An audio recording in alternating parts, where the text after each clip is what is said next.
2027 ஒரு நாள் உலகக் கோப்பைக்கான எதிர்பார்ப்புகள் இப்போதே தொடங்கிவிட்டன.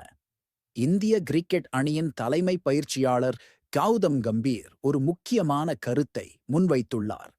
ரோஹித் சர்மா மற்றும் விராட் கோலி ஆகியோரின் எதிர்காலம் குறித்த கேள்விகள் எழுந்துள்ளன. ஆனால் கம்பீர் நிகழ்காலத்தில் கவனம் செலுத்துவதன் அவசியத்தை வலியுறுத்துகிறார்.